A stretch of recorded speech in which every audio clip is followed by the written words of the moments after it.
consiga em breve, e a presença do nosso chefe lá de São Paulo, da nossa residência, Dr. Fernando Beraldo, uma grande referência para nós, mentor cirúrgico, e a quem principalmente eu e Felipe Torres, devemos muito da nossa formação cirúrgica. Muito obrigado, doutor, por ter aceitado o nosso convite e por enriquecer, com certeza, a nossa discussão de hoje. Então, vamos começar na primeira apresentação do professor Juvenal Torres, colonoscopia para lesões de reto. Quais os limites da ressecção? Lembrando, quem tiver qualquer tipo de dúvida, comentário, debate, vai colocando aqui no chat, que a gente vai ler no final. Vamos discutir bem, envolver os debatedores, os palestrantes. Então, podem colocando aqui que a gente vai ler no final. Boa apresentação, professor Juvenal.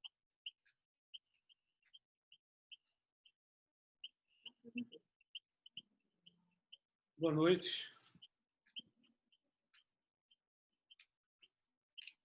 Boa noite. Inicialmente, eu gostaria de agradecer por fazer parte do LabCode. Eu sei que vocês aqui trabalham mais, mas eu estou sempre participando na medida do possível.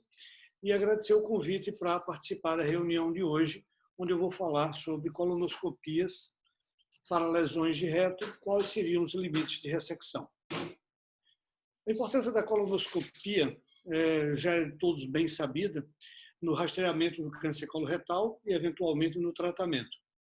Ele permite a visualização, remoção de lesões, responsável por uma redução da mortalidade pelo câncer coloretal em 60% e uma redução da incidência de câncer em estágios avançados em torno de 70%. A maioria das lesões a gente consegue fazer uma polipectomia a frio, principalmente aquelas lesões inferiores a 10 milímetros. Alguns autores acham que seriam para lesões até 5 milímetros.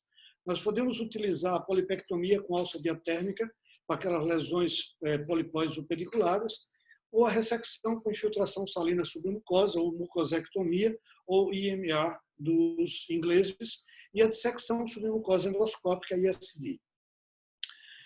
Na verdade, quando a gente está fazendo a colonoscopia, a gente se depara com uma lesão. Nesse momento, a gente tem que tomar toda a decisão. Vai lançar mão de algumas classificações, algumas coisas que já são bem determinadas. Iniciaremos com a classificação de Paris, que divide as lesões entre polipóides, não polipóides e mistas. Mas a importância dessa classificação é a gente entender que, normalmente, as lesões deprimidas elas são consideradas lesões de um comportamento mais agressivo e, mais precocemente, elas vão dar adenocarcinoma com invasões maiores do que as lesões protrusas ou polipóides. As lesões maiores do que 10 milímetros, alguns autores acham que maior, de 10 ou 20 milímetros, se está convencionado, elas seriam denominadas de LST, ou lesões com espraiamento lateral, ou tumor com espraiamento lateral. Uma vez que eu estou na colonoscopia, eu posso lançar a mão também da cromoendoscopia ou da cromoscopia. Existem vários métodos. A gente pode utilizar a colonoscopia com a colonoscopia convencional, apenas com alta resolução, a gente aumenta o ganho de imagem. Eu posso utilizar vários métodos, várias substâncias, mas normalmente o índigo carmim é quem melhor preenche esses requisitos, e eu posso utilizar a magnificação de imagem. A magnificação de imagem vai permitir que eu faça uma distinção entre as lesões não neoplásicas das lesões neoplásicas, e quando a gente observa, normalmente com a visão convencional eu já teria uma acurácia de 84%, e quando eu tenho uma cromoendoscopia, eu tenho um ganho aí para 89%, e se eu utilizar a magnificação de imagem, esse ganho vai para 96%. A gente deve, principalmente aos japoneses, os maiores estudos dessas lesões, e dentre eles, Kudo, ele analisou com a colonoscopia de alta magnificação a superfície dessas lesões.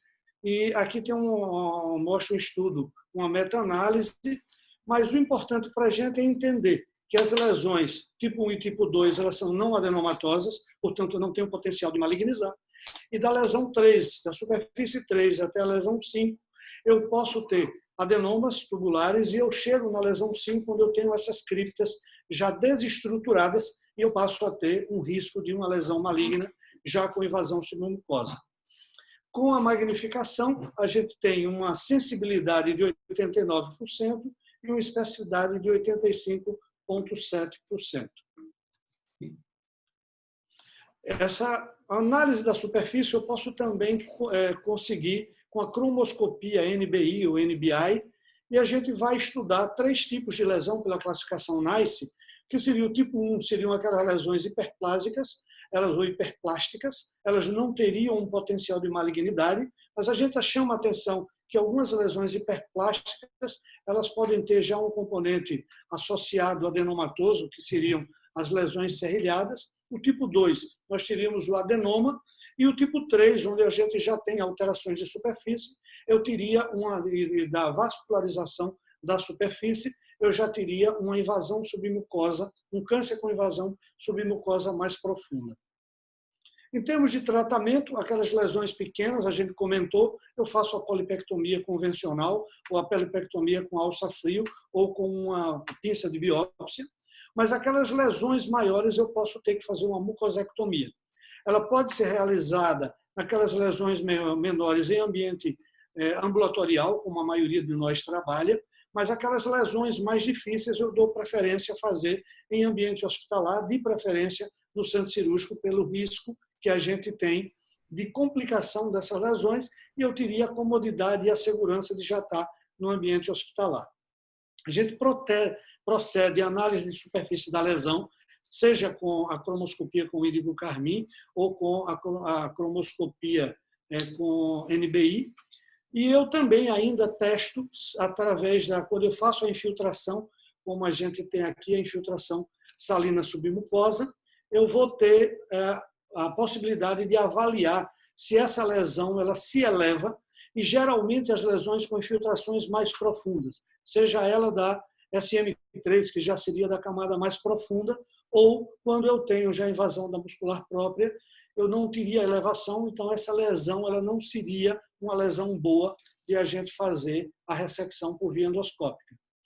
A injeção salina submucosa eu posso utilizar junto com a solução de iodo carmim, e eu posso ainda fazer a ressecção em monobloco, que é a preferível, e aquelas lesões maiores, como de 20 ou 30 milímetros, eu tenho que fazer com pincel, que seriam vários fragmentos. Eu posso aí, por exemplo, aquelas lesões onde eu não conseguiria fazer uma boa abordagem, um tratamento por via endoscópica com a mucosectomia convencional, eu posso lançar mão da ressecção submucosa endoscópica, que é conhecida como ISD ou SD, e a gente vê nesse trabalho, com as indicações de tratamento e os aspectos técnicos, que eu teria aqui a utilidade maior para aquelas lesões de mais de 20 ou 30 centímetros, ou aquelas lesões que fossem de tumores recorrentes, ou que a gente teve aquele paciente com uma lesão residual.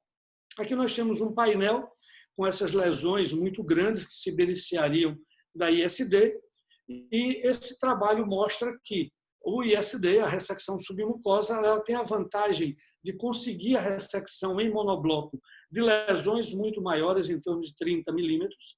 Eu teria uma taxa de recorrência menor, comparando 2 com 14%, e se eu imaginar que aqueles pacientes onde eu não conseguiria ressecar através da mucosectomia, eu faria essa ressecção, eu teria que encaminhar esse paciente para tratamento cirúrgico, a ressecção submucosa endoscópica propiciaria uma melhor qualidade de vida para esse paciente não indo à cirurgia.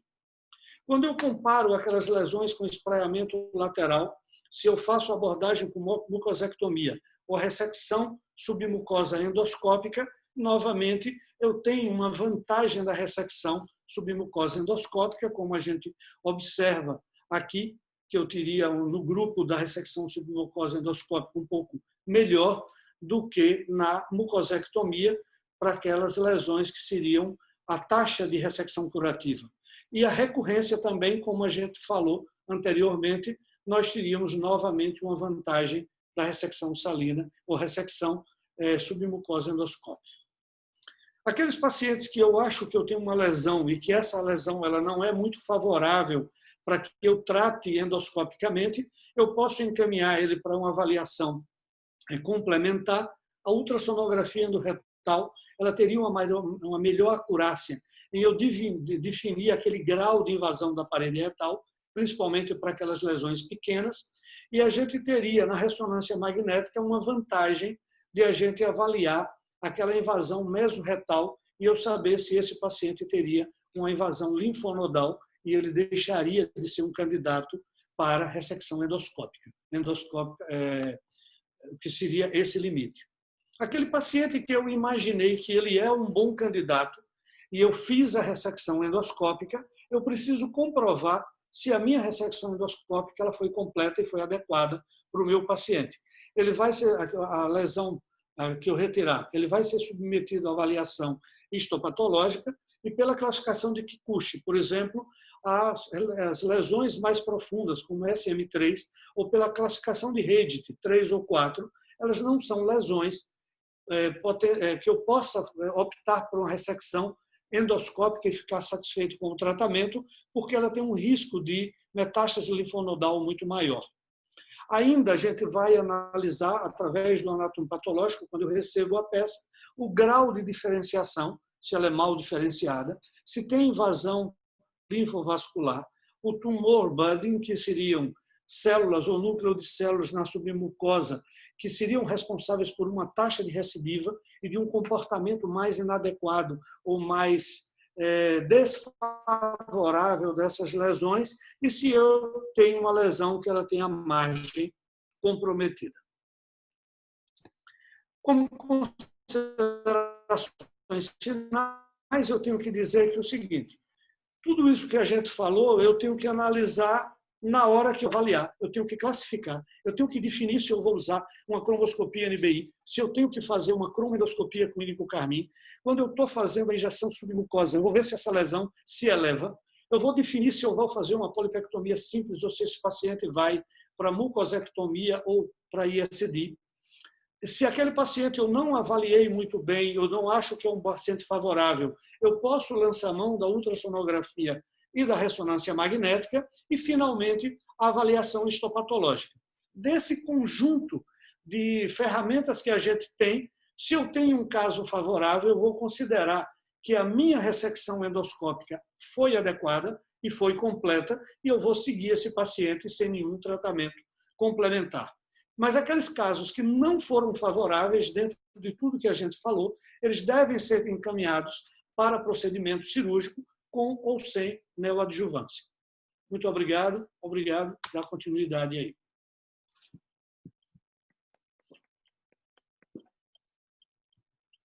Professor Juvenal, muito obrigado pela excelente apresentação.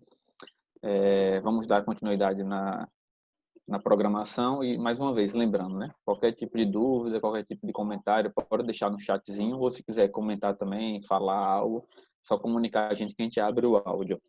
Agora vamos ouvir o Dr. Michel Alves, vai nos falar What in Wait. Por que não operar um câncer de reto? Nos convença, Michel, que não tem que operar um câncer de reto. Mostre que a sua quimio e radioterapia é melhor do que o nosso bisturi. Boa noite a todos. É um convencimento difícil, mas vocês vão sair daqui tendo certeza que operar não é uma boa. É difícil falar aqui numa mesa para 5 cirurgiões que eles não devem operar um paciente, mas, bom, eu vou tentar defender o meu lado aqui. Eu coloquei aqui como uma guerra entre Hulk e Super-Homem. Você vai ver o próximo palestrante para que as mulheres, principalmente, vejam quem é cada um. Vamos lá. Bom, falando um pouquinho da quimio e radioterapia, a gente sabe já que a quimio e radioterapia ela é o padrão para algumas doenças, sem precisar de cirurgia, como vocês, a grande maioria conhece bem canal anal, que não se opera, alguns tipos de tumor de esôfago, orofaringe, laringe, colo uterino, pulmão, várias dessas neoplasias, em alguns casos, a cirurgia já está proscrita, e a quimio e radioterapia é o padrão, onde a radioterapia ela consegue controlar a doença local, e a quimioterapia, além de agir como radiosensibilizante, ele também controla a doença sistêmica, que reduz o risco de metástase. Bom, mas para que eu convença vocês que não operar é a melhor opção, eu tenho que primeiro convencer que não operar vai garantir uma sobrevida igual ou melhor do que operar. E nesse cenário, a gente viu, em todos os estudos clássicos de câncer de reto, a gente começou a observar que fazer a quimio e radioterapia concomitante antes de uma cirurgia, os estudos mais antigos levavam a uma taxa de resposta patológica completa de 25% nos tumores de estadio 2 e de 20% nos tumores de estadio 3. Para os estudantes, resposta patológica completa é quando o paciente vai para a cirurgia e aquela peça cirúrgica não tem mais tumor residual viável. Bom, com os novos estudos e com as novas técnicas, quando a gente trouxe toda a quimioterapia para fazer antes da cirurgia, ou seja, fazia a quimio-rádio, fazia a quimioterapia antes da cirurgia, a gente chegou a conseguir resposta patológica completa em 53% dos pacientes de estadio 2 e 32% dos pacientes de estadio 3. Isso quer dizer que metade dos pacientes estadio 2 de reto, quando operados, não tinham mais tumor residual. E a gente viu depois que esses pacientes que foram operados e que tinham resposta patológica completa, eles tinham uma sobrevida muito melhor do que aqueles que não tinham resposta patológica completa, tanto sobrevida livre de doença local, à distância, sobrevida global, ou sobrevida livre de recidiva de doença. A gente viu também que aqueles pacientes que após a cirurgia no tumor T4 tinham sobrevida muito pior do que aqueles que apresentavam tumor T0 ou T1, e a gente levou isso para alguns scores, como o TRG, que é uma graduação de resposta por ressonância, e os pacientes que tinham resposta por ressonância TRG4, que está aqui amarelo, tinham sobrevida muito maior do que aqueles que tinham TRG 0 e 1. Atentar para que esse TRG, em algumas escalas, é o contrário. O 4 é uma má resposta e outros é uma boa resposta. Só ficar atentando para isso.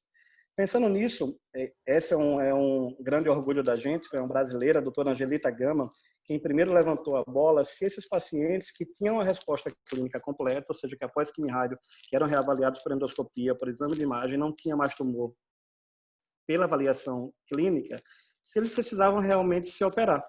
E ela começou a não operar esses pacientes que tinham resposta clínica completa, e ela viu que esses pacientes, inclusive no estudo dela 2004, tinham uma sobrevida maior do que aqueles que operavam e tinham resposta patológica completa, provavelmente por complicações da cirurgia. Com isso, ela conseguiu ver que para pacientes que tinham uma resposta clínica completa estavam possivelmente curados, que não fazer a cirurgia talvez fosse seguro, que um resgate cirúrgico era efetivo e que não tinha diferença de sobrevida.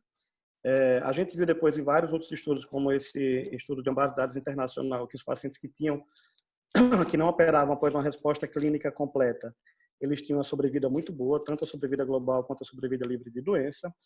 O problema está em definir o que é resposta clínica completa. A resposta clínica completa é dada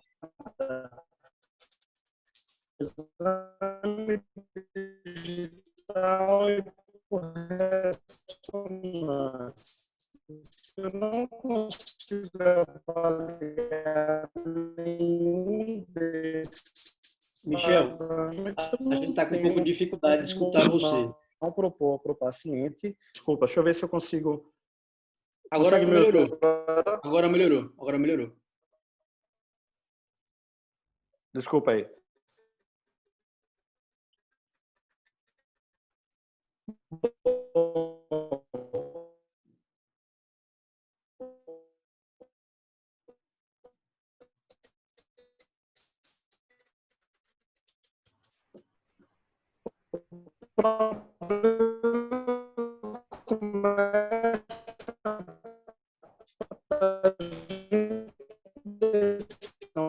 Michel, tá cortando o seu áudio. Tá cortando o de vocês também, Felipe? Ressonância. Ah, Tem esses eu três acho que parâmetros. é um sinal da internet. É o sinal. Estava dando problema. Engraçado que Aqui quando tá a gente fala, Pera. fica um pouco melhor.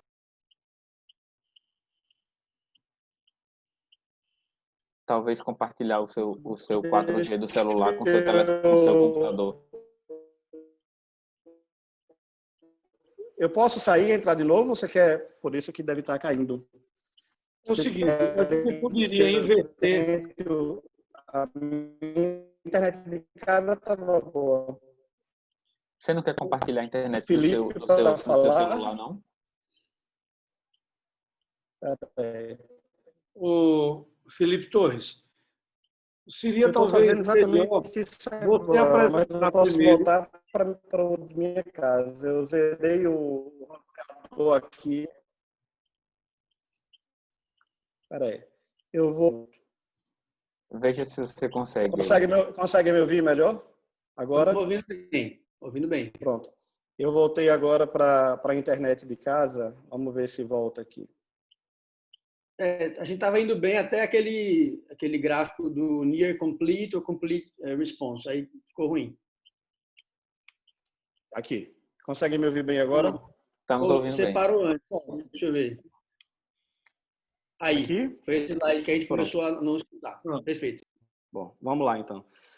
Bom, a definição de resposta clínica completa é que está a grande complicação. Para que eu defina uma resposta clínica como completa, eu tenho que ter os 3 pilares: endoscopia, exame digital do reto e ressonância. Se eu não posso acessar nenhum desses 3 critérios, eu não posso definir a resposta clínica completa. Portanto, o paciente que tem um tumor que não é tocável, ele não é elegível para a estratégia de preservação de reto. No entanto, a complicação começa por aqui, porque existem vários critérios de diferentes escolas para definir o que é resposta clínica completa. Se a gente for observar, nenhum desses critérios inclui biópsia da lesão, certo? Então, não está indicado fazer biópsia da lesão para avaliar a resposta. O medo que a gente tem sempre é de que eu não vou operar esse tumor pode voltar a crescer. Por isso, precisa estar bem alinhado com o cirurgião para que faça um acompanhamento de perto, para que a gente detecte um recrescimento tumoral precoce. A gente sabe que aproximadamente 90% das recidivas são endoluminais, então o exame mais importante é o exame do reto. A gente sabe também que 97% dos casos que recidivam, eles são resgatáveis cirurgicamente. Então a gente tem segurança disso. Aqui está o maior estudo feito pelo Memorial, que a gente viu que a taxa de metástase à distância para os pacientes que operaram e tiveram resposta patológica completa foi de 4%, para aqueles pacientes que fizeram o OT and wait foi de 1%, no entanto, para aqueles que fizeram o OT and wait e tiveram recrescimento endoluminal foi de 36%. Então, o grande perigo era os pacientes que têm recrescimento endoluminal, que compreendem 90% dos casos. A gente viu também que os pacientes que no estadiamento inicial eram T1 ou T2 tinham uma taxa de sobrevida livre de recrescimento de 96% em um ano, enquanto aqueles T3 e T4, 69%. E aí a gente vê que o estadiamento T é o principal fator prognóstico para recrescimento. A gente viu que em 2 anos o T1 e T2 tem a taxa de recrescimento de 19%, e isso aumenta 10% para T3 e 10% para o T4. A gente conseguiu ver também que a presença de linfonodo positivo no estadiamento inicial não é um fator que interfere no recrescimento tumoral. Então, o paciente que tem linfonodo comprometido não quer dizer que vai ter uma recidiva de tumor maior. A metástase à distância sempre foi o nosso principal problema. Os maiores estudos têm a taxa de recidiva à distância em torno de 30%, isso com cirurgia.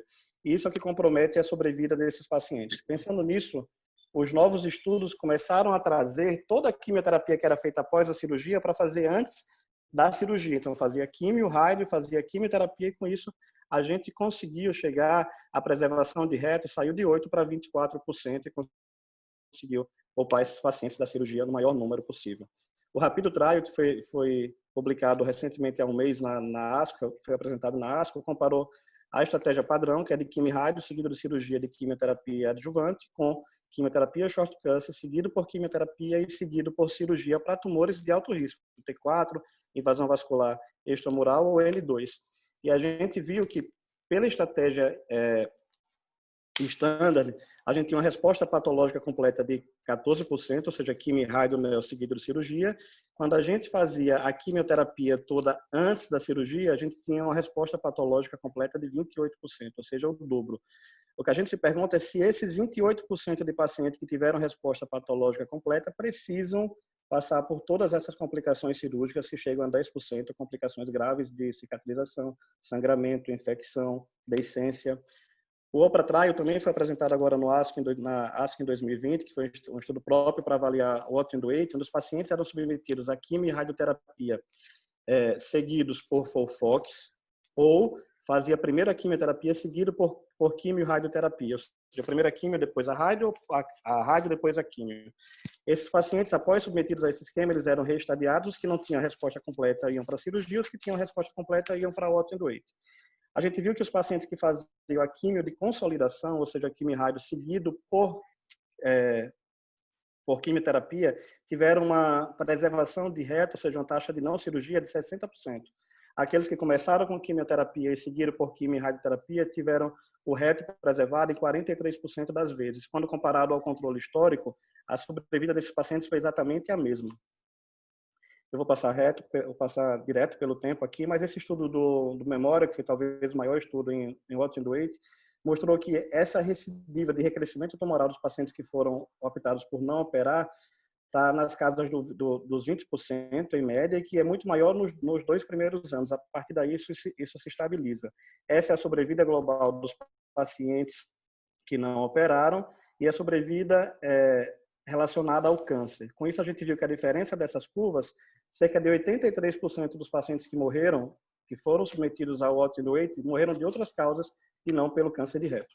Bom, a gente viu que a sobrevida não está comprometida para quem faz What and Wait, mas a gente tem que ver qualidade de vida também agora.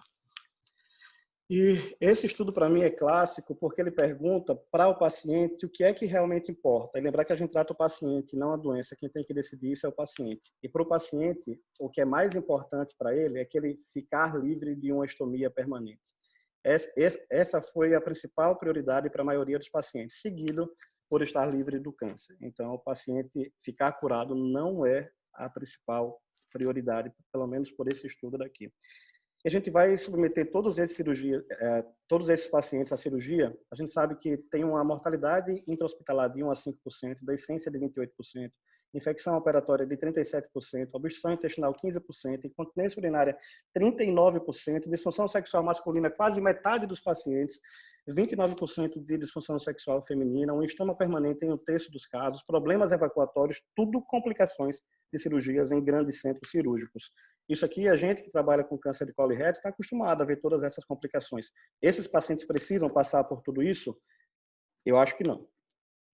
E fora que essas complicações não estacionam no momento da cirurgia. Quando a gente vê a presença de um estoma, logo após a cirurgia, está presente em cerca de 8% dos pacientes. Ao longo de 10 anos, 22% desses pacientes vão ter uma estomia permanente.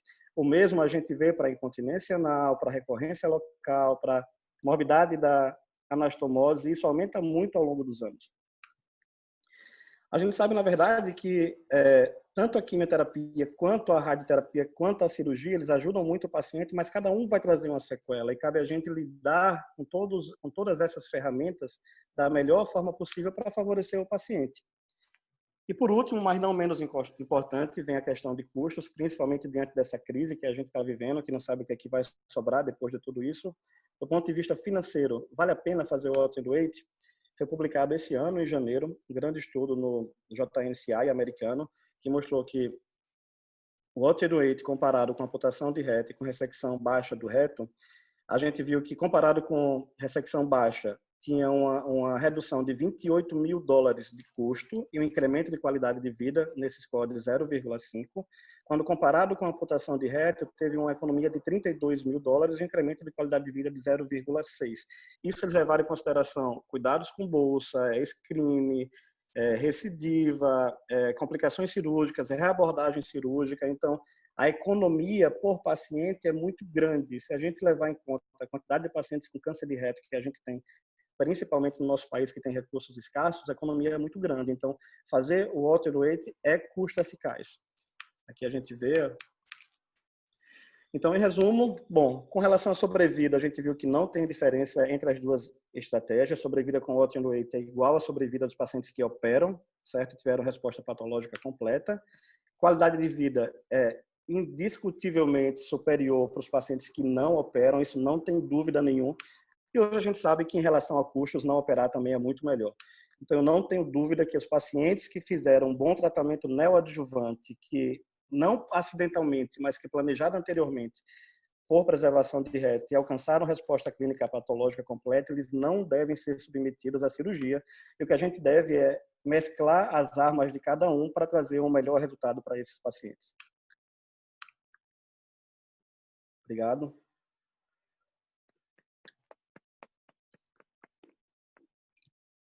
Olha, eu queria dizer primeiramente, parabenizar a Michelle. E segundo, eu queria dizer que eu não queria estar na pele de Felipe agora, viu? Porque o Eu que tô com menino, medo. o Eu que tô com medo. Vocês são 5 Michel, contra 1. chegou com a faca na garganta. A faca amolada na garganta. Então, parabéns, assim, alto nível, muito artigo. Acho que os oncologistas dentro dos clínicos aí são os seres humanos que mais estudam em casa quando não estão trabalhando. E uma observação, esconda, por favor, aqueles slides ali das complicações cirúrgicas que me chocou também. E aí, Felipe, se não operar, tem melhor sobrevida igual, qualidade de vida igual e um custo menor, me justifique por que temos que operar o paciente. Qualidade de vida é melhor.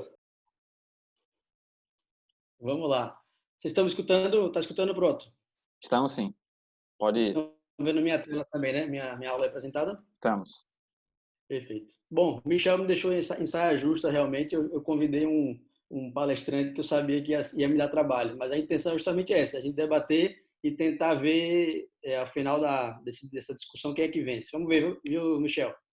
Bom, antes de começar, gente, queria declarar algumas coisas, tá? Quando vou estar falando na aula de câncer de reto, estou falando de lesões de reto médio e baixo.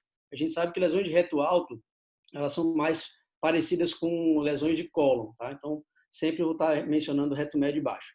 Colostomia permanente é realmente uma preocupação chave do paciente no início do tratamento. Eles se preocupam com isso. A gente tem que levar em consideração. A quimioterapia, a radioterapia tem seu papel, o Michel mostrou, mas sem cirurgia eu vou mostrar que não tem tanta eficácia. E isso é um debate onde eu vou defender a parte cirúrgica, mas nada supera a cooperação multidisciplinar. Então, por que operar? A tecnologia fez a cirurgia evoluir. A gente não opera mais como operava antigamente. E eu não tenho uma via de acesso. Eu tenho agora 4 vias possíveis de acesso que eu vou mostrar para vocês que estão muito bem validadas. Laparotomia, laparoscopia, via transanal e via robótica. Além disso, eu tenho um baixo de complicação grave. Vou mostrar para vocês que na prática não é isso que Michel, essa caveira que Michel tentou mostrar da cirurgia. E, sem dúvida, a segurança oncológica superior. Então, quando é que a gente virou a chave da cirurgia? Antes de 1982, a gente operava errado os pacientes. A gente achava que a excisão parcial de mesorreto, deixando ainda um finalzinho de tecido mesorretal aqui inferior, sem chegar até o nível dos elevadores do ânus, era a cirurgia correta. E isso, obviamente, refletia uma recidiva locorregional de 20% a 30%. E aí, esse cidadão, né, mundialmente conhecido, Hilde, né, mostrou para a gente que, na verdade, essa é a cirurgia correta. Esse é o plano de dissecção correto, uma dissecção que eles chamam de sharp dissection, né, uma dissecção que não pode ser romba, tem que ser com o uso do bisturi, sob visão, até a linha dos elevadores. E quando eu fazia isso, eu despencava a recidiva locorregional de 30% para 5%. Isso ele demonstrou inicialmente para cirurgias convencionais, cirurgias laparotômicas. Mas será que com a cirurgia evoluindo, outras técnicas como a laparoscópica também teriam a mesma eficácia, a mesma segurança oncológica? E aí eu trouxe esse estudo para vocês, que é o COLOR2 Trial, que foi um trial multicêntrico na Europa, tá, com mais de 1.000 pacientes. Eles foram randomizados para fazer cirurgia laparoscópica e cirurgia aberta, cirurgia convencional. E, pasmem, não houve diferença estatística entre os grupos quando eu estava falando sobre qualidade da excisão do mesorreto. E mais ainda, nesse trial, a gente teve ainda uma melhor resposta, uma melhor taxa de margem circunferencial positiva para cirurgia laparoscópica em tumores distais. Tá? E ele justifica isso no artigo, conclui que talvez porque a laparoscopia tem uma visão melhor. E a gente sabe que isso é verdade em tumores que, obviamente, não são tão grandes. Essa mesma casuística, isso foi em 2013 que ele publicou, e essa mesma casuística foi seguida até 2015, para justamente avaliar a sobrevida global, sobrevida livre de doença, e vejam que a gente tem uma recidiva locorregional no mesmo patamar, em torno de 5%, uma sobrevida livre de doença de 74% e uma sobrevida global de 80%, mostrando uma boa segurança oncológica. Uma outra técnica que surgiu, essa foi mais recente, por volta de 2010, é a técnica transanal, tá? Ela foi inicialmente desenvolvida para tumores que tinham acesso difícil por via laparoscópica, por via, digamos, por cima, né? E essa versão, essa técnica, ela visa vir de baixo para cima, tá? Do reto, distal para proximal, em tumores maiores, em pelvis mais estreitas. E isso também é comprovado hoje em dia. A gente tem algumas coortes, alguns trials em andamento. Esse foi o mais recente que eu encontrei de vocês, um grupo de Dr. Wexner, que a gente teve a oportunidade de acompanhar nos Estados Unidos, tem a doutora Dana Stentz também, que é da equipe dele, o pessoal da Europa também, alguns italianos e o pessoal de Amsterdã. E foi uma coorte, não foi um trial, mas foi mostrando que de mais de 700 pacientes avaliados, eu tinha um risco cumulativo de 2 anos de 3%. Óbvio que esse estudo está em andamento, mas mostrando que isso é compatível com a ressecção também laparoscópica, então validando a técnica transanal. Quando a gente fala de robótica, a gente não pode se esconder para essa nova técnica que já chegou em Aracaju, né? No Brasil já está bem difundida, em Aracaju a gente está no começo aí da era robótica também, e não mostrou também diferença estatística quando eu comparei a robótica com a via laparoscópica. Tá? Veja que a gente saiu da via aberta, passei para a laparoscópica, e agora estou comparando as técnicas com a laparoscópica, porque já está validado. E esse estudo foi o Roller Trial, que foi com mais de 400 pacientes de 10 países diferentes, e mostrou que não houve diferença estatística quando a gente está falando de qualidade da excisão do mesorreto, ou seja, de margem circunferencial positiva, a taxa de margem circunferencial foi semelhante nos dois grupos. Ah, Felipe, mas a cirurgia complica. Michel mostrou aí um monte de desgraça, ferida aberta, decência perineal, morte, deiscência de anastomose. Então, como é que o paciente vê, como o clínico acredita que é, e, na verdade, na prática, como é que a gente enxerga. Ainda pegando o Color 2 Trial, que foi esse trial de 2013, vamos olhar para alguns dados interessantes. Quando a gente fala em perda sanguínea, hemorragia, será que sangra muito? A gente mostra que a cirurgia laparoscópica, eu estou olhando para esse lado aqui, ela teve uma média de sangramento de 200 ml. Isso estou falando uma média multicêntrica, né? Em mãos experientes, a gente sabe que isso pode ser até menor. Se a gente pega um centro com experiência referenciado para tumor de reto, isso pode chegar a 50, 100 ml de média por cirurgia. Isso é menos do que uma transfusão sanguínea. A maioria dessas cirurgias não precisa transfundir. Tá? Além disso, quando eu olho para complicações como deiscência de anastomose, eu tenho uma taxa em torno de 10%, também sem diferença entre laparoscopia e laparotomia, mas não é uma taxa alta. E muitos desses pacientes nem sequer precisam de reabordagem. Isso pode ser tratado clinicamente apenas com dreno, antibiótico, e esse paciente vai muito bem. E será que a gente precisa reintervir muito nesses pacientes? Não. Vejo que a gente tem uma taxa de reoperação em torno de 15%. Tá? E mortalidade baixíssima, em torno de 1%. Então, não confie no que o Michel está falando, esses são dados reais, tá? E a mortalidade é baixa, essa mortalidade dos 30 dias, que é inerente ao procedimento cirúrgico. Além disso, não só a cirurgia evoluiu, como também a gente evoluiu a maneira de cuidar dos nossos pacientes. Para quem não conhece, né, isso é mais para estudantes e alguns residentes, o protocolo ERAS, que significa Enhancing Recovery After Surgery, que é um protocolo nasceu na Europa, e no Brasil foi, digamos, importado e modificado um pouco por Dr. Aguilar, que já veio aqui na Caju apresentar isso para a gente, que é o ACERTO, que é a aceleração da recuperação total pós-operatória, que é um manejo muito mais racional e mudando alguns paradigmas sobre deixar o paciente muito tempo em jejum, drenar todo o paciente, enfim. E a gente vê que quando a gente cuida melhor dos nossos pacientes, quando eu dou o ERAS para ele, eu dou o cuidado do tipo ACERTO, eu tenho uma taxa de internação hospitalar, tempo de internação hospitalar praticamente a metade, tá? Em média de 5 aqui, em média de 5 no grupo do ERAS e em média de 7 a 8 no grupo que é cuidado sem o protocolo ERAS. Então, a gente está cuidando melhor dos nossos pacientes, a cirurgia evoluiu, o cuidado cirúrgico evoluiu também. E vamos lá, então, se a gente não fosse operar esse paciente, então a única opção seria a radioquimioterapia. A gente já viu isso com o Michel. Será que só a cirurgia complica? Será que a eficácia da radioquimioterapia é equiparável à eficácia cirúrgica? É isso que eu quero mostrar para vocês. Então, vamos lá. Isso aqui foi um trabalho bem interessante, publicado em 2005, tá, pelo grupo sueco. E o trabalho mostrou o seguinte, comparou duas curvas. A curva pacientes que haviam submetidos à quimioterapia e pacientes que não tinham submetidos à radioquimioterapia. E esses pacientes fizeram follow-up de aproximadamente 12 anos. Tá? E vejam, a gente tem um aumento da taxa de segundos cânceres, né, de novas neoplasias nesses pacientes. Uma taxa de um odds ratio de 1,87%. Isso não é desprezível, são quase 2 vezes mais isso. e quais cânceres a gente tem associados? Principalmente os cânceres que são, digamos, estão nas proximidades, são irradiados recebem irradiação também, como próstata, bexiga, parte ginecológica, pele e hematológico. Além disso, ainda dos mesmos autores, do mesmo grupo, esses pacientes que foram submetidos à radioterapia, eles tiveram mais complicação a longo prazo. É uma maior taxa de internação por obstrução intestinal e por dor abdominal.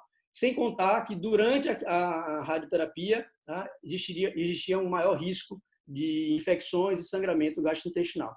Então vejam que a radioquimioterapia não é inócua, tá certo? Então a gente pensa que só a cirurgia é agressiva. Então será que só a cirurgia que complica? Vejam que não. E para finalizar, eu vou falar do mesmo trabalho que Michel mostrou, tá? Que é o trabalho que a doutora Angelita participou, não foi só ela, mas um grupo, enfim, multicêntrico também, com o Dr. Wex, o Dr. Sam Michari do Canadá e outros tão renomados nomes da coloproctologia. E eles fizeram o seguinte, eles fizeram um levantamento de todos os pacientes que haviam sido submetidos à política de watch and wait, tinham tido resposta patológica completa e haviam sido submetidos a watch and wait. E eles não só avaliaram os dados dos pacientes, mas eles fizeram análise individual. Eles pegaram as folhas, os formulários de pesquisa de cada paciente. E aí eles mostraram, fizeram esse levantamento que eu vou mostrar para vocês. Mas veja que interessante. Eles pegaram 602 pacientes, eu quero mostrar esse fluxo aqui. 602 pacientes que apresentaram uma resposta clínica completa. E bem restrito, né, trabalhado pelas melhores mãos e com os dados bem individualizados. E o que a gente viu? 166 pacientes tiveram recorrência local. Isso equivale a 27,5%. Veja, gente, isso não é baixo, são 27,5% de taxa de recorrência. E desses, óbvio, Michel falou, eles vão para a cirurgia para salvar. Claro, a cirurgia acaba sendo a salvação para esse paciente, né? E os pacientes que puderam se submeter à cirurgia, eles tiveram sobrevida em 3 anos global de 30%.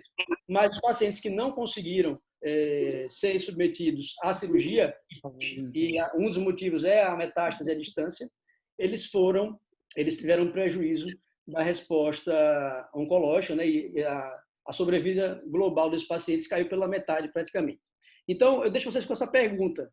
Em 1986, né, Hilde já tinha, na era da cirurgia laparotômica, tinha resultados de recorrência local de 5%. E com esse estudo publicado aqui da doutora Angelita e colaboradores, desculpa, foi em 2018, não foi em 2020, né, esse que eu estou apresentando para vocês, a gente está falando de recorrência local de 27,5%. Então, é isso que a gente está evoluindo, essa evolução que a gente quer dar para os nossos pacientes. Será que isso é segurança?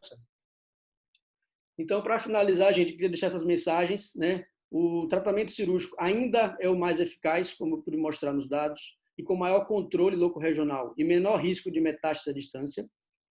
O procedimento cirúrgico é seguro, com índices relativamente baixos de complicação, como mostrei.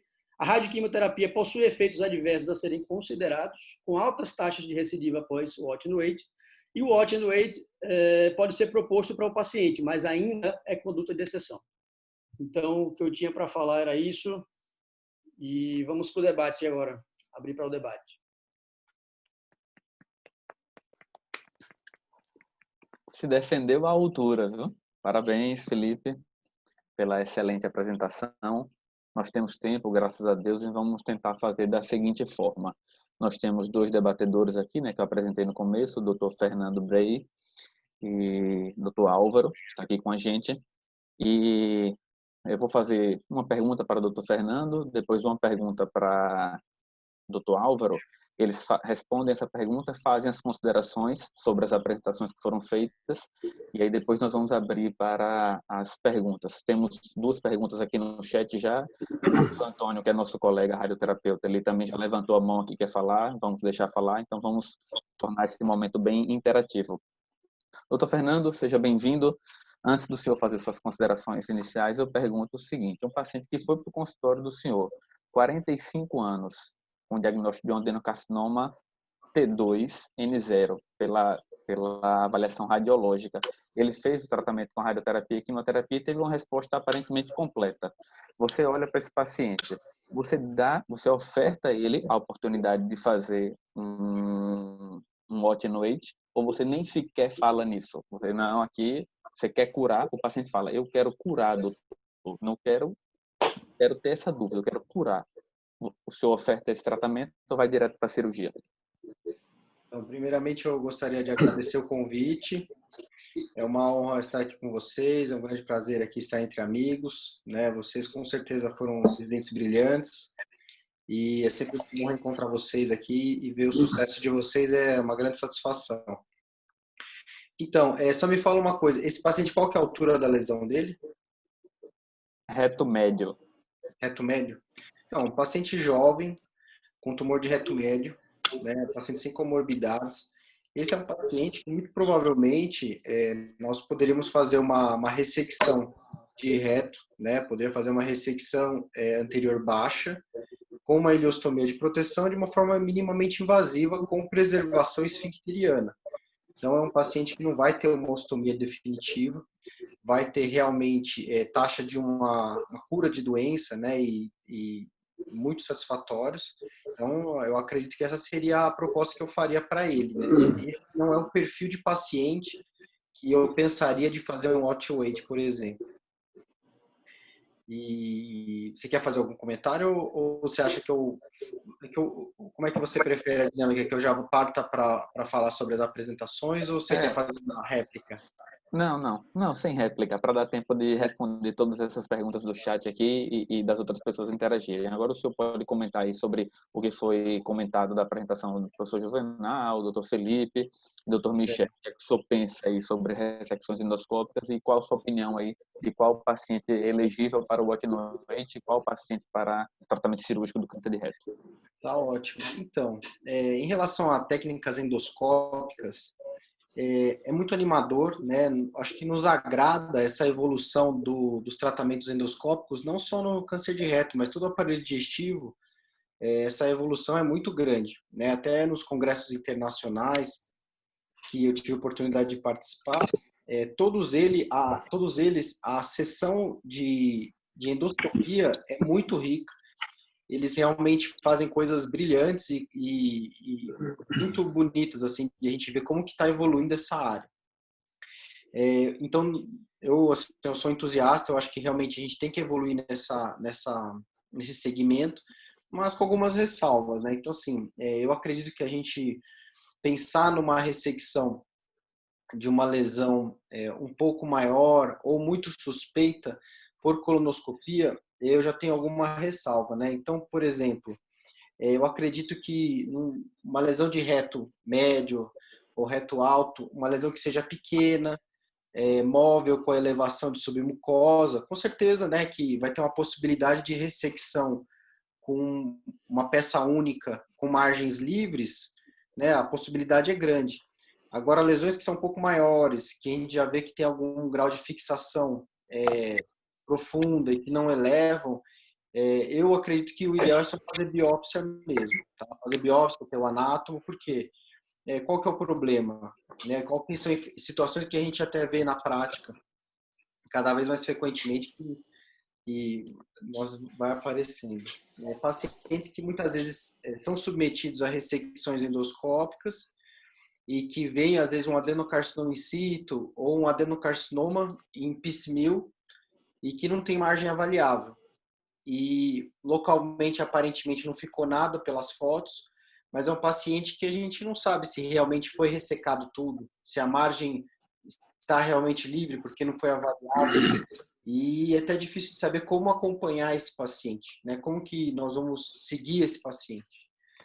Então, eu gosto muito daquelas ressecções endoanais, o TAMES, por exemplo, ou as ressecções anais endoanais que colocam um afastador mesmo para reto médio, reto baixo, porque a possibilidade de nós fazermos uma ressecção em peça única, de ter uma margem avaliável adequada, de fazer ressecções de parede total, são bem interessantes, né? Então a gente consegue avaliar bem, consegue fazer uma síntese boa, a morbidade é muito pequena, a chance de complicação, né, que seria uma sepse pélvica, mesmo uma deiscência, quando acontece, não tem repercussão.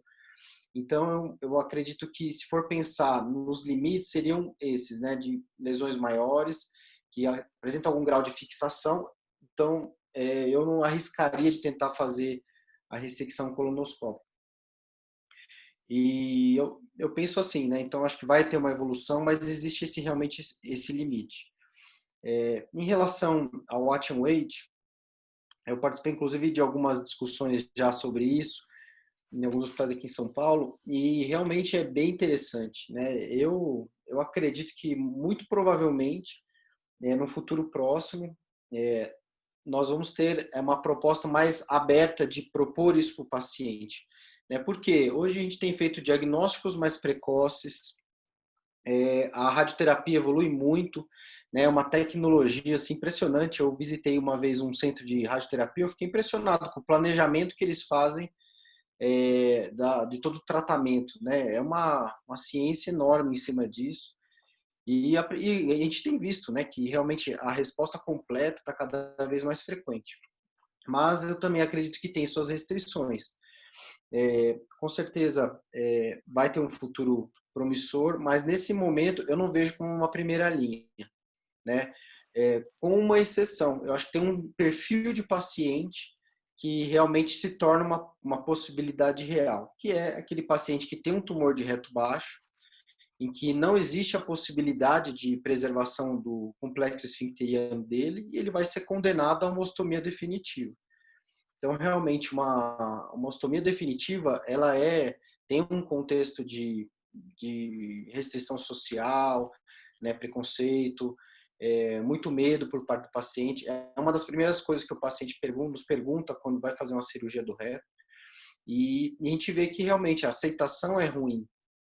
Então, assim, esse paciente que realmente se recusa a fazer uma cirurgia, né, que de antemão a gente já avisa que vai ter uma ostomia definitiva, esse é um paciente que pode se tornar elegível, né? Lógico que não pode ser também uma lesão enorme, né, que a gente sabe que não vai ter resposta, mas uma lesão que passível de uma resposta, eu acredito que dá para pensar. Mas tem outro porém também.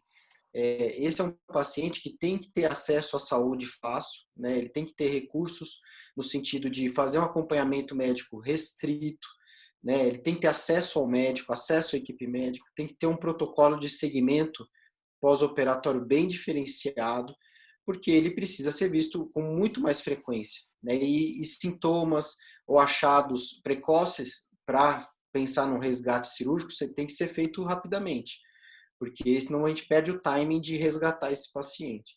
Então eu vejo que realmente é um perfil bem restrito, que é esse que eu mencionei. Né? Por que, né, eu tenho essa restrição ainda ao watch and wait? Eu acho que como eu falei, né, bem animador, mas o grande problema é recidiva locorregional. A recidiva locorregional tem um prognóstico muito ruim, ela é de difícil resgate cirúrgico, né? A gente às vezes tem que fazer exenterações, linfadenectomias ampliadas, né? Nesses resgates, a denervação pélvica é gigante, né? É muito mórbida e realmente e outras vezes tem pacientes que não tem nem sequer teto cirúrgico para fazer isso. Então eu fico temeroso de tentar uma coisa que poderia tentar uma via, né, que seria o watch and wait, sendo que eu poderia fazer um tratamento definitivo no paciente com bons resultados cirúrgicos, né? E aí, fazendo o gancho do que o Felipe falou, eu vejo hoje a cirurgia de reto como uma grande evolução tecnológica, né? A laparoscopia, com certeza, diminuiu muito a morbidade da cirurgia, né? O pós-operatório hoje é bem mais tranquilo do que aquelas cirurgias abertas, né? Quem faz vídeo percebe que o íleo pós-operatório é menor, os pacientes se alimentam mais rápido, realmente é uma evolução bem mais favorável. Agora, ainda com a robótica, né? Eu tive a possibilidade de entrar nesse ramo também da robótica, e o que a gente vê é que a dissecção pélvica com a robótica é uma coisa assim sensacional mesmo, né? Então aqueles casos difíceis, né, de pacientes obesos, pelves estreitas, tumores muitas vezes que podem até infiltrar musculatura de assoalho pélvico, ter linfonodos comprometidos, né? Todo aquele efeito da radioterapia, numa pelve hostil, o câncer, a cirurgia robótica consegue contemplar recursos para a gente, né? Até esse estudo que você mostrou, Felipe, mostrando que não tem diferença, né? O grande problema é que eu acho que no contexto geral é difícil da gente mostrar, né? A robótica hoje o grande problema é esse, né? É você mostrar a significância de pareando com a vídeo, que já é muito boa. Mas se a gente for pensar em pacientes bem selecionados, esses específicos, que são os casos difíceis, com certeza ele traz esse benefício. E a gente vê, né, que na literatura existe essa morbidade, principalmente funcional, né, de disfunção erétil, né, no homem, disfunções miccionais, disfunções de bexiga. Então, isso infelizmente existe, mas em mãos de cirurgiões experientes, de grandes núcleos que fazem essas cirurgias, esses valores são mitigados, tá? Tirando, lógico, que casos avançados, casos difíceis, complexos, e aí realmente a taxa de complicação aumenta muito. Mas, no geral, o que nós vemos é que os especialistas, mesmo quem faz essa cirurgia, tem bons resultados, né? E porque muitas vezes a gente fica com algum estigma de ver, por exemplo, casos que às vezes são ilustrados, que marcam muito a gente, né, de pacientes que ficam com grande denervação pélvica e que tem muito prejuízo funcional, ou às vezes sepsis pélvicas graves, né, que tem complicações no pós-operatório na mesma internação, às vezes marcam a gente. Mas a gente vê que hoje isso não é a regra, né, principalmente em mãos de cirurgiões experientes. E, em princípio, é isso. Tá bom? Bom, obrigado, doutor Fernando. Excelentes considerações. Em breve voltaremos para mais perguntas para o senhor. Tá ótimo. Vamos passar agora aí para o doutor Álvaro. Doutor Álvaro, o senhor consegue nos ouvir bem? Bom, então vamos abrir o microfone dele e a gente vai fazer dessa forma. Vou passar uma pergunta para o senhor responde essa pergunta e aí depois o senhor faz as considerações também sobre as apresentações do professor Juvenal, doutor Felipe e doutor Michel.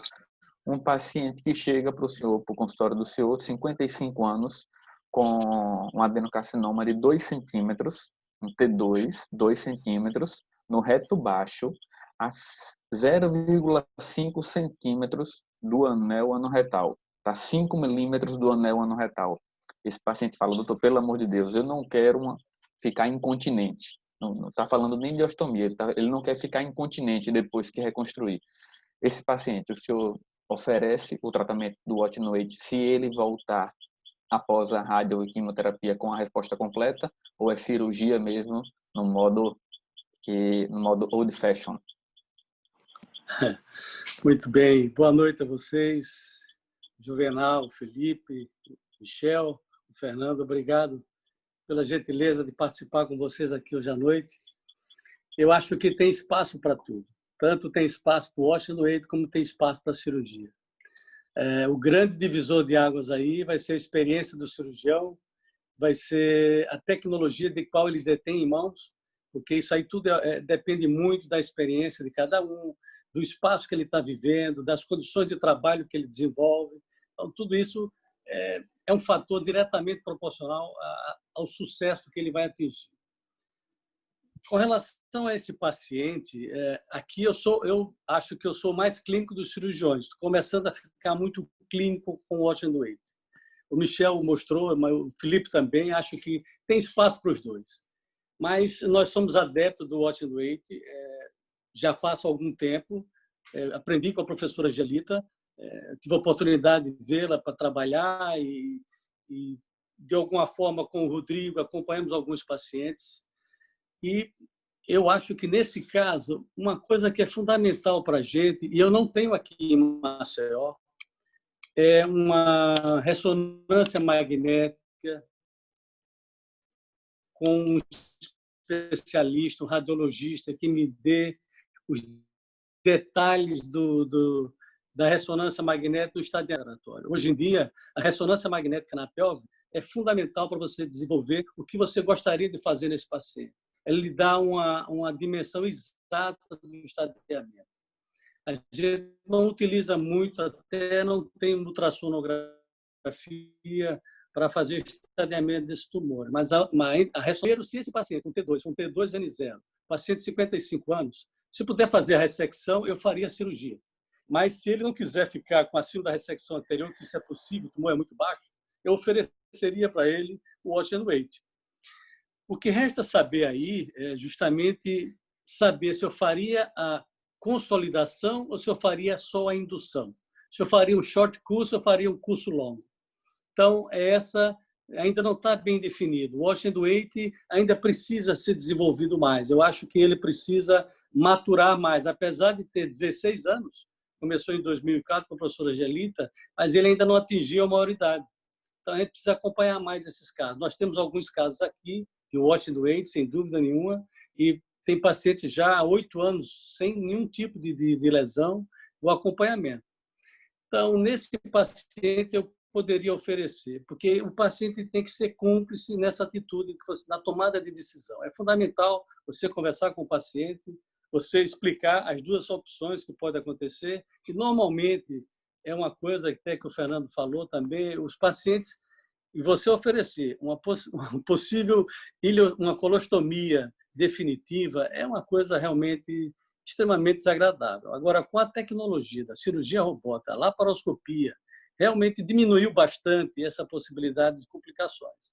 Agora, acima da ressecção anterior é uma coisa extremamente palpável, né? O paciente ficar com incontinência urinária, impotência sexual, isso pode acontecer. Eu não sei se existe algum trabalho falando comparativo entre cirurgia robótica e laparoscópio, head-to-head, para mostrar se isso houve diminuição com a cirurgia aberta. Porque o que acontece com a cirurgia aberta é que a maioria dos casos da cirurgia aberta são casos extremamente mais difíceis que na cirurgia robótica ou na laparoscópia. Então, isso também é um viés muito grande no sucesso da cirurgia e nas possíveis complicações que possam haver aparecer na cirurgia aberta. Em relação à colonoscopia, doutor Juvenal, eu acho que é um dos profissionais que mais tem experiência em colonoscopia. Eu acho que ele está entre os the best em termos de colonoscopia. Até o doutorado dele foi tudo em colonoscopia. Ele tem uma experiência muito grande. Então, o que é possível fazer na mão dele, nem todo mundo pode fazer. Então, isso é um diferencial também grande. E a tecnologia, sem dúvida, pessoal, é uma coisa fantástica. Eu tive a oportunidade de passar um período perto a endoscopia com focal a laser. É uma coisa espetacular. Então, a professora fazia isso com o doutor Subrata, ele ressecava o pólipo, mas ele fazia injeção de fluoresceína na veia e você via se tinha célula maligna ou não naquele local e você poderia fazer a ressecção com segurança. Isso também, a tecnologia ajuda muito nesse desenvolvimento, na tomada de decisão endoscópica, também tem seu espaço. É claro que o bom senso ainda é o grande limite é um grande limitador para você saber até que ponto você pode ir, até que ponto você tem segurança de oferecer ao paciente um tratamento adequado, né? Então, isso, nas mãos de profissionais experientes, o sucesso é muito maior, sem dúvida. A minha dúvida surge, eu acho que o Juvenal falou na apresentação dele, em relação à ressonância magnética. Uma lesão grande, a gente costuma fazer primeiro o estudo da lesão com a ressonância magnética, porque se você resseca, depois fica muito mais difícil você ter uma avaliação exata do que o paciente para comparar, antes e depois da ressecção. Então, se for uma lesão muito grande, que suscite dúvidas, eu acho que a ressonância magnética, antes de fazer um tratamento cirúrgico ou um tratamento endoscópico com ressecção, eu acho que tem seu espaço. A ultrassonografia também, como o Juvenal pontuou. Em relação à apresentação do Michel, eu realmente sou fã, né? Eu vejo o watch and wait com bons olhos, né? Mas ainda não está consolidado. A diferença entre resposta patológica completa e resposta clínica completa, como é que você vai saber quem é quem? E um fato que vai definir, em termos de neoplasia, é a biologia molecular. E ainda não está consolidado também esse tratamento, você baseado em biologia molecular. Hoje, o HER2, o BRAF, todo tipo de genes você pode levar em consideração. Porque como é que você vai saber que um paciente vai responder bem à neoadjuvância com consolidação ou não? Qual é o perfil desse paciente que é indicado você fazer e ele vai ter uma resposta adequada. Nós temos aqui um paciente, isso aqui, nós temos 70 pacientes que faz watch and wait, e desses alguns já foram feitos amputação abdominoperineal, e o problema maior para a gente é no segundo ano desses pacientes, do segmento. E eu perguntaria, depois eu tenho uma pergunta a fazer para o Michel, em relação aos trabalhos que ele apresentou, o OPRA, o ADOR também, né, o Rapido, o Prodige, todos esses trabalhos, eles falam muito do watch and wait, falam do uso da capecitabina, da oxiplatina. Eu não sei qual é a visão dele nesse sentido, porque uma vez que, como é que ele faz essa quimioterapia? Se é só com 5-FU-leucovorin, ou faz oxaliplatina, ou como é que ele trabalha isso? Se ele faz a consolidação agora, ou se faz short curso, ou faz longo curso, como é que ele está vendo essa situação do watch and wait? E outra coisa também, a ressonância magnética é fundamental para você definir um tratamento mais adequado, uma dimensão, uma estratégia para esse paciente antes da cirurgia. E a Felipe, a cirurgia, a Felipe ainda tem um espaço. A Felipe, no caso, a sua apresentação, parabéns a vocês, a apresentação muito rica, com muitos detalhes. A cirurgia realmente ainda tem um espaço. Uma coisa que eu não sei, deixo aí para vocês também discutir, é que eu também faço, até o Michel falou, quando é tocável, você não faz o watch and wait. Veja, Michel, eu tenho um paciente com tumor de terço médio que eu fiz radioquimioterapia neoadjuvante e faço o segmento desse paciente com retinoidoscopia. Então, o fato de tocar e não conseguir examinar esse paciente, eu consigo examinar, agora o toque realmente esse é um fato decisivo. Se você não consegue tocar, você não sabe a dimensão exata, a impressão digital. Mas você vê a retinoidoscopia e você tem uma dimensão exata do que você está vendo e faz a biópsia. E você pode fazer a ressonância magnética depois para controle. Tumor de reto alto, isso aí é tratamento cirúrgico, eu acho que não tenho que pensar, que a biologia e o comportamento tumoral dele é completamente diferente, é como o Felipe falou na apresentação dele. Em relação ao watch and wait, eu continuo ainda acatando ela como uma boa opção nesse momento ainda que não tem nada definido sobre câncer do reto. A gente sabe que a medicina é dinâmica, ela não é estática. A verdade de hoje pode não ser de amanhã. Então, ainda tem muita coisa para trabalhar. Eu não sei o que é que eu vou mudar, mas que o watch and wait, para mim, é uma opção e uma discussão com o paciente, eu sempre faço isso. Para tumores do terço inferior, eu não tenho mais nenhuma dúvida quanto a isso. Muito obrigado a vocês aí. Excelentes considerações, doutor Álvaro, muito obrigado. Eu aproveito, a gente vai responder todo mundo aqui, mas já que para a gente conseguir fazer um gancho, o doutor Daniel Ortiz pergunta aqui, eu vou mandar essa pergunta já para o senhor, certo? Com que frequência o senhor faz o acompanhamento e com quais exames o senhor faz acompanhamento desses pacientes que o senhor, porventura, optou por fazer o watch and wait? E a segunda pergunta para o senhor é, nesses pacientes que o senhor faz uma cirurgia de resgate, teve recidiva, teve que operar o paciente, a impressão que o senhor tem é que teve mais complicação, teve uma dificuldade maior do que aqueles pacientes que fizeram só a neoadjuvância normal antes da cirurgia? Pergunta para mim? Para o senhor. Tá. Só uma coisinha, doutor Álvaro. Está excelente nosso debate, mas para que a gente consiga fazer agora essa interação com todo mundo, vamos tentar ser bem objetivo agora nesses comentários de perguntas, para conseguir responder todo mundo. Muito bem. A pergunta que tem espaço justamente é essa de saber qual o acompanhamento, o follow-up desses pacientes.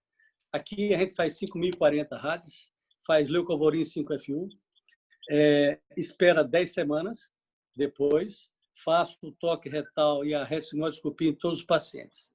Se há uma resposta completa, resposta patológica completa, se existe alguma área endurecida, eu vou e faço a biópsia.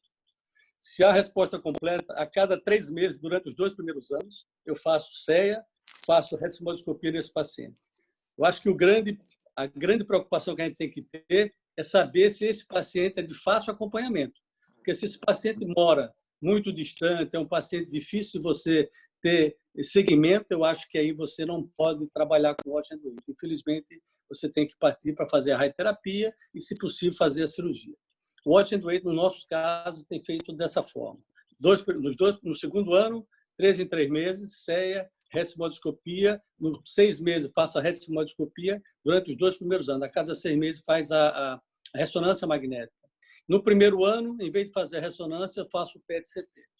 Então, no segundo ano, eu faço o PET-CT. Então, retinoidoscopia com 6 meses, PET-CT com 1 ano, e a cada 3 meses, CEA, exame local com retinoidoscopia. Nossos pacientes tiveram a recidiva, a cirurgia... Não, o problema maior, como o Fernando falou, porque seria uma cirurgia mais difícil. Se você tem um acompanhamento melhor desses pacientes, a cirurgia não se tornou mais difícil, ao meu ver. Nós conseguimos fazer a cirurgia e sempre com a ileostomia de proteção. Então, não foi mais difícil nesse caso. No nosso caso, as amputações abdominoperineais saíram, sim, certo? Tivemos 8 amputações abdominoperineais e o resto da secção anterior, que tem a sua síndrome, sem dúvida nenhuma, existe. Não sei se eu me fiz entender. Fez sim, muito bom. Antes de irmos para o chat, Dr. Fernando Brey, Dr. Álvaro questionou se nós, com a robótica, nós temos menos síndrome de Lars. Se eu tenho 2 minutos a nível da ciência, nós temos menos Lars com acesso robótico ou não? Tá com o áudio, tem que ligar o áudio. Microfone. Pronto. Alô.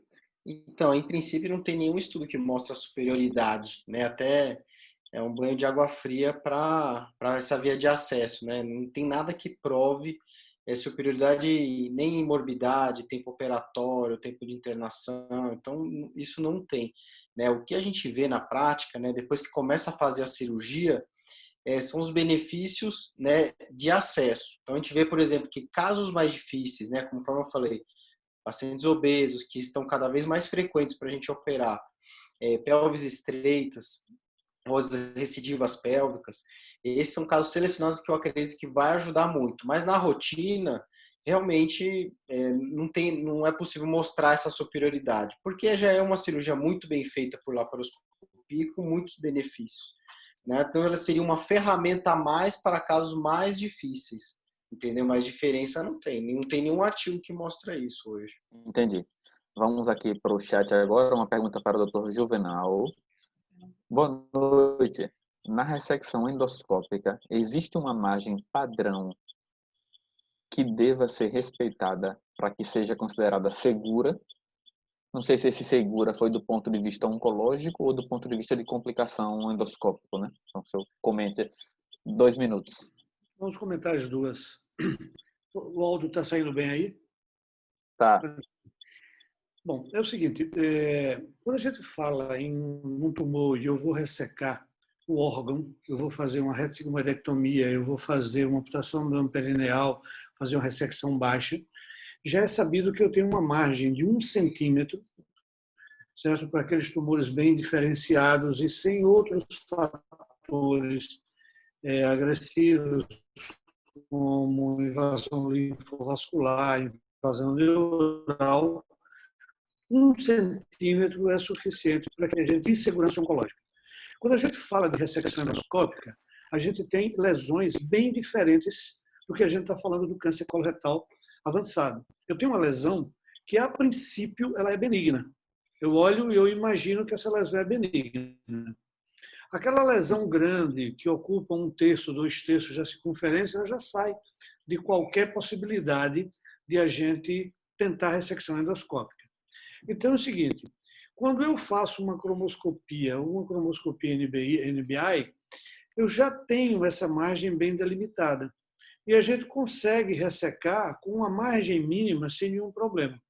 O maior problema é com a invasão que eu tenho na submucosa, porque eu só tenho câncer, a gente aqui até chegou a comentar, a gente hoje tirou a coisa do câncer in situ. A gente só vai falar de câncer se eu invadir a submucosa, que é a orientação da Organização Mundial de Saúde, que não está aí muito bem vista aí com a Covid. Mas assim, a Organização Mundial de Saúde diz que eu só tenho câncer se eu tiver invasão submucosa. Quando eu tenho alterações celulares para a mucosa, sem invasão de submucosa, eu vou falar de displasia de alto grau, que é outra coisa que é displasia de baixo e alto grau. Então, assim, a minha margem de segurança é Se eu tenho uma boa elevação de tumor e eu faço uma análise de superfície e eu vejo que eu não tenho um desarranjo de cripta muito grande e que eu consigo elevar bem essa lesão, eu determinei a minha segurança endoscópica de fazer a minha ressecção local. Tá? A ressecção endoscópica, uma ressecção local que o doutor Beire, né? Tentei aí ver, Fernando, ele falou da ressecção local, que é uma outra abordagem que você pode fazer transanal, transesfincteriana, que a gente tem experiência de fazer isso, e que hoje entra o TAMIS, o TEL, tem, para a gente fazer a mesma ressecção. Então, a ressecção, do ponto de vista oncológico, é isso. Você tocou num assunto, Marcelo, que é o problema da abordagem no reto. A abordagem no reto dá uma segurança, não uma segurança, mas uma tranquilidade para a gente, porque eu não tenho perfuração em cavidade abdominal. Então, quando a gente vai trabalhar em outros locais, no grosso, esse risco de perfuração, a síndrome pós-polipectomia, seja lá o que for. Eu aproveito, por exemplo, fazer as ressecções endoscópicas mais no aparelho total, e aí a gente consegue fazer uma ressecção muito grande. Então, a gente, endoscopicamente, a lesão, o tratamento, eu devo me ater à camada submucosa e algumas vezes a gente pode ter múscula própria, mas muito pequeno de invasão. Se eu vou ter que fazer um tratamento onde eu vá trabalhar com a muscular própria, eu tenho que fazer procedimentos cirúrgicos, aí não é endoscópico, transanal, orientado pela videolaparoscopia ou TAMIS e o TEL, que a gente vai fazer aí essa coisa. E a abordagem é basicamente nesse sentido. Excelente. Muito bom, professor. Obrigado. Infelizmente, estamos chegando perto do nosso limite do tempo, mas nós já tivemos aqui nessa discussão multidisciplinar a visão do oncologista, do cirurgião, do colonoscopista, e agora vamos adicionar mais um personagem aí. Marco Antônio, está nos ouvindo? Ouvindo. Está me ouvindo? Então, pronto. Estamos ouvindo, sim. Vamos ouvir sua colocação de uma forma breve. E antes eu quero fazer uma pergunta. Uma resposta sucinta e as suas colocações. Foi colocado aí, pacientes tratados com radioterapia, eles têm uma odds ratio num trabalho de 1,87 vezes mais, quase 2 vezes mais, ter um novo câncer, um câncer de próstata, um câncer de bexiga, um câncer ginecológico de pelve. Existe algo a se fazer? Esse é o que você vê realmente aqui no nosso padrão, no nosso tratamento? E faça alguma consideração breve sobre a radioterapia nesses cânceres de reto. Vamos lá. Sobre o risco de segunda neoplasia, né? Tem vários estudos que fazem esse tipo de análise. E quando você fala em risco de câncer, você tem que pensar em todo o contexto multifatorial para o desenvolvimento de outros cânceres, né? Então, questão genética, questão familiar, questão de hábitos de vida. Então, uma análise simplória acaba que pode dar resultados diferentes a depender da série que você estuda. Tem outras 2 séries que mostram justamente o resultado completamente oposto, que o tratamento com radioterapia pélvica reduz o risco de outras neoplasias pélvicas. Então, acaba que é difícil você fazer essa comparação direta, sendo que, como o paciente passa por múltiplos tratamentos, tem toda uma história por trás, a questão da segunda neoplasia não é tão direta assim. Antes se pensava que era uma coisa que era batata, né? Você recebia radiação, virava o incrível Hulk, como o Michel mostrou, mas não é bem assim, né? A radiação não tem um efeito tão determinístico em relação ao desenvolvimento de outras neoplasias. Inclusive, até alguns tipos de quimioterapia, até mesmo a intervenção cirúrgica, podem causar também segunda neoplasia. Em relação às complicações que foram citadas pelo Felipe, a radioterapia realmente do passado tinha complicações muito graves, né? A gente via que nos trabalhos, tanto de long course, o trabalho alemão, os trabalhos de short course, o sueco, o polonês, tinham complicações relativamente altas, porém eram séries de casos que usavam pacientes com tratamento com tecnologia chamada 2D, né? Que é uma tecnologia que hoje em dia já é considerada obsoleta e que irradia de forma indiscriminada praticamente todo o conteúdo pélvico. Hoje em dia, o mínimo recomendado para o tratamento pélvico com radioterapia seria uma técnica 3D ou o ideal, que é a técnica com IMRT, que é uma técnica que consegue reduzir as doses nas alças intestinais, na bexiga, no fêmur, então, assim, limitando realmente a dose só ao ponto que você precisa realmente entregá-la, né? E já tem estudos mostrando que as complicações com essas tecnologias reduziram muito, né? E, então, é o que tem sido a prerrogativa hoje em dia. Questão sobre o que foi falado também, que a radioterapia não é um tratamento suficiente para o câncer de reto. Eu concordo. A gente faz um tratamento neoadjuvante. E as doses que a gente usa são doses neoadjuvantes, né? Isso a gente consegue ver em outros tumores, inclusive do trato gastrointestinal, né? Então, o câncer de esôfago, por exemplo, o tratamento com dose baixa, ele é neoadjuvante. Então, se a gente quiser fazer alguma coisa radical, tem que fazer uma dose mais alta. O câncer de canal anal, ele requer doses mais altas, senão a gente não pode considerar como tratamento radical. Então, a dose que a gente faz no câncer de reto, ela é baixa. Então, se o paciente tiver sorte de responder, ter uma resposta completa, a gente vai ver esses 20% de resposta completa. Mas não é o objetivo, né? Então, acho que oferecer o Watch and Wait para os pacientes realmente é uma coisa de que é uma sorte. O paciente tem uma resposta completa. Ele tem um bom status, ele tem um bom status financeiro, ele tem um bom status emocional para conviver com esse problema, para estar fazendo os exames de segmento. Eu acho que ele pode ser ofertado, sim. Mas no que a gente vê nos pacientes do SUS, que faltam as consultas, só aparece uma vez por ano, eu não acho que é uma coisa que a gente vai conseguir oferecer tão cedo, né? E sobre o acompanhamento desses pacientes, eu acho que uma coisa que pode vir a ser um grande diferencial vai ser a pesquisa do DNA circulante, né? Porque atualmente não tem nenhum exame de imagem, nenhum exame, nem colonoscopia consegue afastar completamente a presença de doença viável. Porém, já tem estudos de DNA circulante, por exemplo, para câncer de pulmão e alguns em andamento para câncer coloretal que mostram que é possível você detectar uma recidiva precoce em exame sorológico. Então, é uma coisa que pode, talvez, nos oferecer mais segurança no acompanhamento de Watch and Wait. Resumindo meus comentários. Marcelo, Muito bom. 20 segundos, rapidinho. Posso falar? Eu vou agora, para encerrar, nós vamos ter 1 minuto, é igual o debate da Globo. Os últimos 60 segundos de Felipe Torres e de Michel. Michel está com o microfone aberto, então já vamos deixar ele. Então, encerrando as duas últimas colocações, depois nós vamos parar, abrir nosso vídeo, fazer um print bonito dessa tela, essa sala cheia, graças a Deus. Mas primeiro, Michel, você tem 60 segundos aí para dar suas colocações finais. Rapidinho, eu só queria falar que o Watch and Wait deve ser discutido desde a primeira consulta e não esperar que ocorra uma resposta clínica completa acidental. Porque se eu proponho para o paciente já um Watch and Wait, o tratamento neoadjuvante vai ser diferente. Inclusive a radioterapia, a gente pode fazer, ao invés de 50, pode fazer 54 grays e dar um boost naquela área para obter uma resposta maior.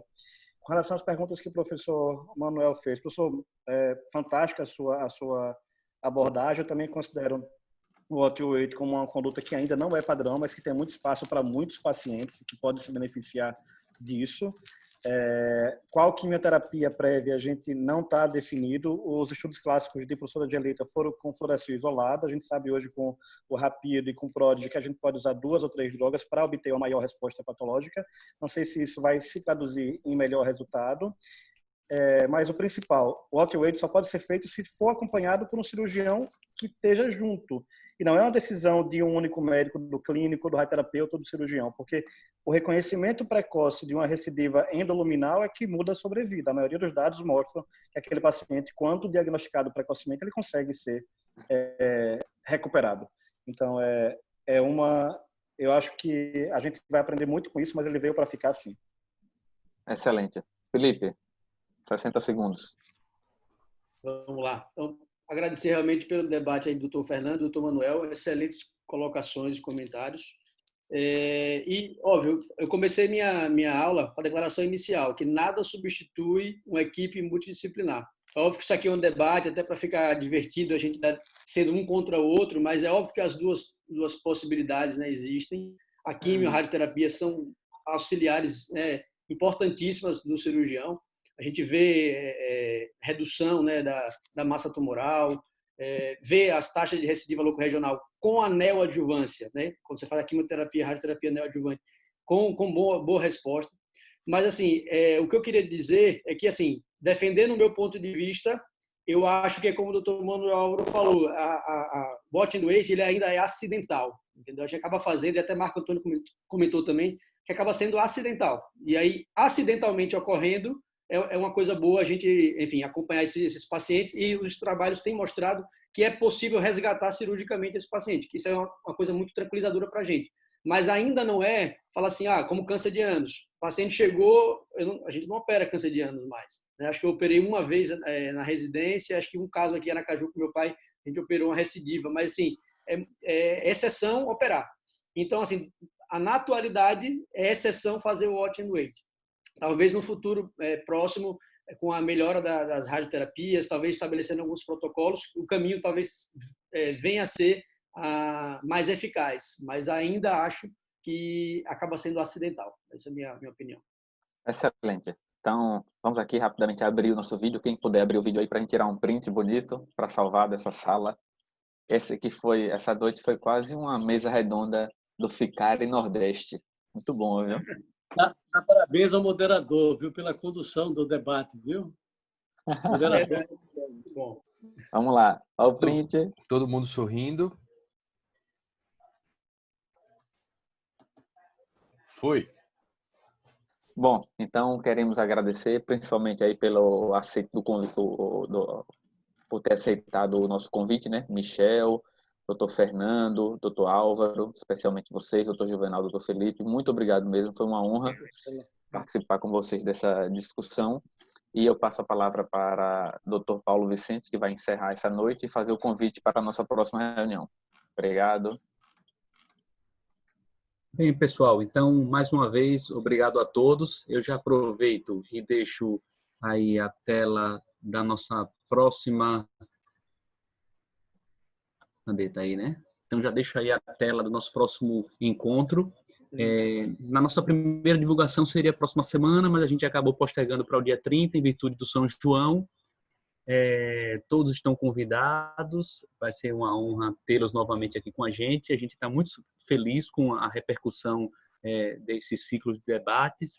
Inclusive, a gente já vai se organizar para lançar a segunda rodada, mais 3 datas, e a partir de então a gente tem o objetivo de fazer com que esse encontro seja algo fixo e rotineiro aqui, já que a gente percebeu que realmente é uma excelente oportunidade de reunir os amigos, os colegas, São Paulo, Salvador, Maceió e todo o Brasil. Então isso é realmente fantástico. Então, muito obrigado a presença de todos, e fica aí o convite para o dia 30/6. A gente vai conversar sobre um tema mais da rotina da cirurgia geral, evitando hérnias incisionais, dicas, truques. Vamos ter um fisioterapeuta, Dr. Lucas, que vai falar sobre um conceito muito na crista da onda, que é a pré-habilitação cirúrgica, com um convidado de Salvador. Todos estão convidados, boa noite e um bom restinho de noite para vocês. Obrigado a vocês, boa noite. Obrigado, pessoal, pelo convite, boa noite. Abraço. Boa noite a todos. Obrigado, parabéns a todos. Até logo, obrigado. Obrigado, Alves.